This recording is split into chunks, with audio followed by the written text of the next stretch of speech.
Olá, hoje vamos mergulhar aqui no LangGraph. É uma biblioteca nova, né? Que usa grafos construída sobre o LangChain para criar agentes de IA. Exato. A gente viu um vídeo bem legal do Dataway BR explicando isso, né? Isso. E a ideia aqui é entender, assim, o que o LangGraph realmente traz de diferente. Por que usar grafos direcionados para esses fluxos de IA? Pois é, e como isso pode talvez deixar os agentes mais fáceis de controlar, mais eficientes também. Sair daquela coisa linear, né? De passo A, passo B, para algo mais inteligente. Exatamente. E a base de tudo são os grafos direcionados. Pensa em nós, tipo etapas. Certo. Caixinhas de processo. Isso. E setas conectando essas caixinhas, indicando a ordem, sabe? O fluxo. Isso que permite desenhar processos bem mais complexos, com idas e vindas. Entendi. Não é só uma sequência reta. E na prática, como isso muda do LangChain, digamos, mais básico? O vídeo falava algo do controle das ferramentas. Sim, essa é uma sacada importante. No LangGraph, a LLM, o modelo de linguagem, ele pode até escolher qual ferramenta usar. Tipo, preciso fazer um cálculo. Ok. A decisão é da IA. Isso. Mas a execução da ferramenta, o como ela vai rodar, pode ser definido pelo desenvolvedor, de forma bem específica, determinística. Ah, tipo, use a função somar com esses parâmetros aqui. Exatamente. Então você evita aqueles problemas, sabe, da LLM tentar usar a ferramenta de um jeito meio torto, errar o formato. Faz sentido. Dá mais robustez, né? Com certeza. E essa estrutura de nós, ela abre outras portas. Por exemplo, os prompts granulares. Ah, isso é interessante. Em vez daquele prompt gigante tentando prever tudo, Isso. Cada nó, cada etapa pode ter seu próprio prompt. Menor, mais focado na tarefa daquele nó específico. imagino que para ajustar e achar erros fica bem mais fácil, né? Se algo quebra, você sabe qual nó olhar. Exatamente, simplifica muito o desenvolvimento e olha, até a performance da LLM em cada passo pode melhorar, por ser mais direcionado. Bacana. E outro ponto que chamou atenção foi usar múltiplos modelos no mesmo fluxo. Como que funciona isso? Pois é, isso é bem flexível. Você pode ter um nó usando um modelo enorme, super potente, e outro nó usando um modelo menor, talvez open source, rodando localmente. E como a informação passa de um para o outro, se são modelos diferentes? Aí entra o estado compartilhado. É como se fosse um dicionário, um objeto que vai viajando pelo grafo. Carregando as informações. Isso. Carrega as entradas, os resultados de cada nó, e cada nó pode ler desse estado e escrever nele. Assim, a informação flui de forma consistente, não importa o modelo que está ali. Entendi. Isso permite otimizar bastante, né? Usar o modelo certo para a tarefa certa, pensando em custo e em velocidade. Exato. E essa flexibilidade dos grafos vai além. O vídeo mencionou umas estruturas mais avançadas. Sim, falou de fluxos com decisão, né? A própria LLM decidindo para onde ir. Isso, fluxos decisórios. Um nó analisa a situação e, baseado nisso, manda o fluxo para um caminho A ou B. E também a possibilidade de humano no loop. Ah, colocar uma etapa de aprovação humana. Isso é importante para coisas sensíveis. Com certeza. O grafo pode ser desenhado para pausar em certos pontos e pedir um ok de uma pessoa antes de continuar. Mas isso não pode deixar tudo muito lento? Travar o processo? É um equilíbrio, né? Tem que ser usado com critério, só onde o risco realmente justifica essa pausa, não é para colocar em todo lugar. Claro, faz sentido.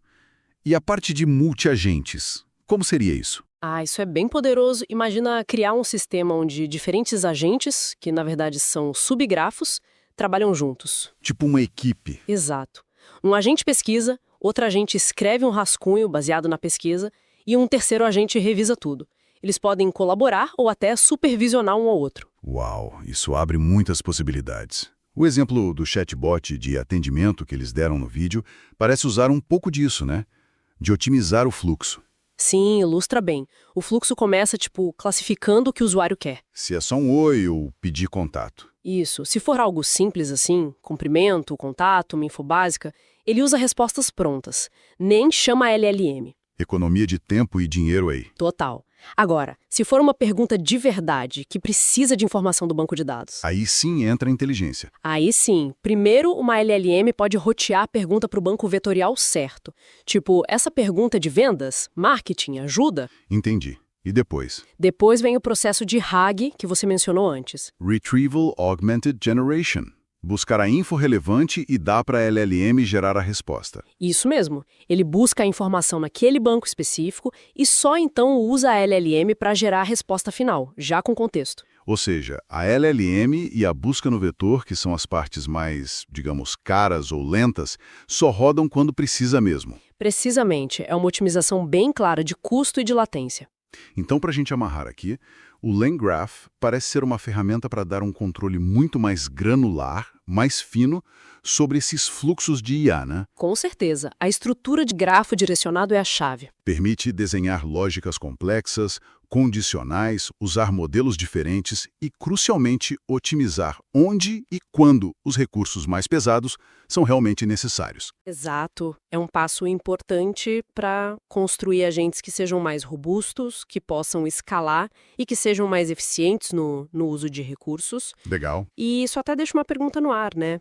Pensando nessa capacidade toda de criar fluxos complexos, com múltiplos agentes talvez até competindo ou colaborando com validação humana, Sim. que tipos de problemas que antes a gente achava, sei lá, complicados demais para automatizar de um jeito confiável, será que agora, com essa arquitetura de grafos, a gente não poderia revisitar eles de uma forma mais eficaz? Fica aí a reflexão. Ok, vamos desempacotar isso então. A ideia é ver como essa abordagem com grafos, né, usando nós e arestas para definir um fluxo, pode ser melhor que umas implementações mais simples de agentes. Parece que dá mais controle, mais flexibilidade. Exato. E é bom a gente pensar nos problemas que isso tenta resolver, né? Porque nos frameworks mais antigos, tipo LangChain mesmo, às vezes o LLM fica meio sobrecarregado. Como assim sobrecarregado? Ele tem que decidir o que fazer e fazer, sabe? E ainda formatar tudo certinho para usar uma ferramenta externa. E isso dá muito espaço para erro e deixa os prompts gigantes e complicados. Entendi. Muita coisa na mão de um componente só. E o LangGraph, como ele muda isso? Qual que é a sacada principal? Aqui é onde fica realmente interessante. A grande ideia é separar a decisão da execução. O LLM ainda pode ser usado para escolher o caminho, tipo, qual nó do grafo seguir. Mas a tarefa em si, ali dentro do nó, ela roda de forma determinística. É código normal. Isso dá muito mais previsibilidade. Faz sentido. E outra coisa legal é que abre espaço para usar vários LLMs no mesmo fluxo. Talvez um modelo menorzinho e rápido para coisas simples, ou um super especializado para uma análise específica. Otimiza custo e performance, né? Essa separação é chave mesmo. E como é que a informação vai passando entre esses passos, entre os nós do grafo? Então, eles usam o que chamam de estado compartilhado. Pensa como se fosse um registro central, uma memória que vai junto na execução do grafo. Tipo um caderninho compartilhado. E tem mais uma coisa técnica bacana. O quê? A natureza assíncrona. Nós que não dependem um do outro podem rodar ao mesmo tempo, em paralelo. Isso acelera bastante o processo todo. Entendido. O vídeo que a gente viu trazia um exemplo prático, né? Acho que era um chatbot de atendimento. Como o grafo funciona ali? Sim, esse exemplo é ótimo para ilustrar. O grafo define caminhos diferentes dependendo do que o usuário fala. Se a pessoa só manda um oi, ele segue um caminho simples, de saudação, sem gastar muito recurso. Se pede para falar com alguém, vai para outro fluxo. Se pergunta sobre o que o bot faz, outra rota. Agora, se faz uma pergunta que precisa buscar informação, tipo, numa base de conhecimento, o tal do RAG, Retrieval Augmented Generation, certo? isso. Aí sim o grafo direciona para um processo mais complexo. Buscar informação e gerar resposta. E qual a vantagem disso na prática? Imagino que seja eficiência, né? Totalmente. Se conectarmos isso ao quadro geral, pro oi, ele nem mexe com banco vetorial, que é uma operação mais pesada, mais cara. Já economizou aí. Certo. E quando precisa buscar, o grafo pode ser inteligente. Em vez de jogar a pergunta num banco de dados gigante, ele pode direcionar para bancos menores, mais focados. Tipo, um para vendas, outro para suporte. Ah, entendi. Usa só o contexto relevante. Exatamente. Isso acelera a resposta e olha que importante, reduz o número de tokens que o LLM processa. Isso bate direto no custo da API e no tempo de espera. Menos custo, mais rápido. Bem interessante essa otimização. E além da eficiência, que mais essa estrutura de grafo permite? Bom, a flexibilidade é outro ponto bem forte. Fica bem mais fácil colocar um ponto de checagem humana, sabe? O tal do human in the loop. Para validar alguma coisa, né? Isso, para decisões mais sensíveis. E também abre caminho para arquiteturas com vários agentes trabalhando juntos. Imagina um grafo onde um agente pesquisa, outro escreve e um terceiro revisa. Uma colaboração orquestrada. Perfeito. E essa ideia de modularidade, de controle, não está só no Python, viu? A gente já vê gente tentando levar esses conceitos para outras linguagens, tipo Java. Mostra que a abordagem é mais ampla, né? Serve para construir sistemas de IA robustos em vários lugares. Interessante essa expansão mesmo. Então, o que tudo isso significa? Resumindo, LangGraph e essas ideias de grafos dão um jeito mais estruturado de fazer agentes de IA complexos. A gente ganha controle no fluxo, otimiza custo, performance e fica com uma arquitetura mais fácil de escalar e de dar manutenção, né? Exato. E isso deixa uma pergunta no ar, né? Uma reflexão para o futuro. Se a gente consegue orquestrar múltiplos especialistas, sejam nós de código, LLMs diferentes ou até outros grafos de forma colaborativa, assim, que tipo de raciocínio complexo que hoje talvez um LLM sozinho não consiga passa a ser possível com essas arquiteturas de grafos com múltiplos agentes? É um campo enorme para explorar ainda. Uma ferramenta que está surgindo aí para quem desenvolve com IA em Java, o LangGraph4j. Opa! Nossa conversa vai ser baseada num artigo de blog que introduz esse projeto. Parece que ele se inspira bastante no LangGraph e LangChain, que o pessoal de Python e JavaScript já conhece bem, né? Exato. A ideia é ser tipo uma ponte, sabe? Trazer aqueles conceitos mais avançados de agentes de IA, tipo agentes que lembram o que foi dito antes, que tem estado. Ah, o stateful. Isso. E também múltiplos agentes trabalhando juntos, sabe? Colaborando e trazer isso para o mundo Java. E isso, assim, parece que vem de uma necessidade bem prática, principalmente em empresas grandes, onde Java ainda é muito forte. Faz todo sentido. E a proposta é ele funcionar junto com o LangChain4j, que já é um framework conhecido para IA em Java. Entendi. O autor do artigo até comenta isso, né? Que ele trabalha com empresas que usam Java e querem começar a experimentar com LLMs, os modelos de linguagem grandes. Pois é. Então, o LangGraph4j entra aí para facilitar criar aplicações de IA mais complexas nesse cenário, com vários passos, vários agentes, é isso. É bem isso. O foco é permitir criar essas aplicações que guardam estado, né, as stateful, e com múltiplos agentes, usando o LangChain4j como base. Ok. O que eu acho fascinante aqui é que não é só adicionar função, é permitir uma arquitetura diferente para IA em Java.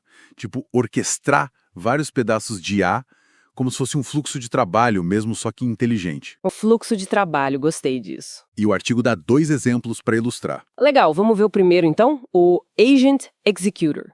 Pelo que eu entendi, é tipo o motorzinho que roda o agente de IA, né? Executa o que ele decide fazer e lida com o resultado. Isso. É o componente essencial ali, que gerencia aquele ciclo de pensar, agir, ver o resultado e aprender. É básico, mas fundamental. Tá, o básico, o motor. Mas imagino que a parte mais intrigante seja coordenar vários desses ou agentes mais sofisticados. Como no segundo exemplo que você mencionou, o Image-to-Diagram. Esse parece mais uau! Ah, sim, esse exemplo é ótimo. Mostra bem o potencial. A ideia é pegar uma imagem tipo um diagrama que alguém desenhou, talvez até à mão, Nossa! e gerar automaticamente o código para representar ele digitalmente. No caso, usando o Plant-UML, que é um jeito de descrever diagrama com texto. Peraí, transformar um rabisco de diagrama em código Plant-UML? Nossa, quem nunca sofreu para documentar um fluxo complexo depois, né? Isso resolveria uma dor real ali. Mas como funciona isso? Então, é um processo bem interessante, multimodal e colaborativo. Primeiro, tem um agente que olha para a imagem e descreve o que está vendo, em texto. Ok, descreve a imagem. Aí, essa descrição vai para um segundo agente, que é mais especializado. E aqui tem um detalhe legal. O tipo de diagrama que o primeiro agente identificou na imagem. Sei lá, um diagrama de sequência, de classes... Certo. Esse tipo determina qual agente especializado vai entrar em ação para gerar o código Plant-UML certinho para aquele tipo. Ah... Então não é um agente genérico tentando adivinhar. Ele direciona para o especialista certo com base no que viu. Inteligente. Exatamente. E tem mais, o artigo fala de um fluxo para corrigir erros. Se o código Plant-UML que foi gerado tiver algum problema... O que pode acontecer, né? Com certeza. Aí tem um ciclo, o código é verificado e se precisar um outro agente tenta corrigir, reescrever. Se a gente pensar no quadro geral, isso mostra como dá para criar sistemas de IA mais robustos, sabe? Quase com uma autocorreção, com agentes colaborando e um checando o trabalho do outro. Entendi. Então, na prática, para o desenvolvedor Java, essa ideia de ter uma equipe de IAs, cada uma com sua especialidade, coordenadas pelo LangGraph4j, colaborando e até se corrigindo. Qual o impacto disso? Olha, significa trazer aquela flexibilidade de arquitetura multi-agente que já é bem explorada lá no Python e JavaScript com o LangGraph original, para o mundo Java. Certo. Isso é super relevante para empresas que já têm uma base forte em Java e querem, sei lá, automatizar processos de negócio que são complexos, que têm várias etapas, validações, precisam buscar informação em vários lugares. Faz sentido. Dividir isso em agentes especializados pode deixar a solução de IA mais fácil de gerenciar, mais eficaz do que tentar fazer um modelo gigante e fazer tudo sozinho. LangGraph4j aparece como essa nova opção para construir sistemas de IA mais sofisticados em Java, integrado com LangChain4j. Ele permite aplicações que lembram o contexto, stateful, e que usam múltiplos agentes trabalhando juntos. Isso. E os exemplos mostram desde execução básica até tarefas bem complexas, como essa de transformar imagem em diagrama, que é multimodal e ainda tem correção de erro, bem completo. Exato. Mas, tem um ponto super importante que o próprio autor do artigo ressalta. O projeto está bem no comecinho. É uma versão de desenvolvimento 1.0 Snapshot. Ah, bom saber. Não é algo pronto para usar em produção ainda, né?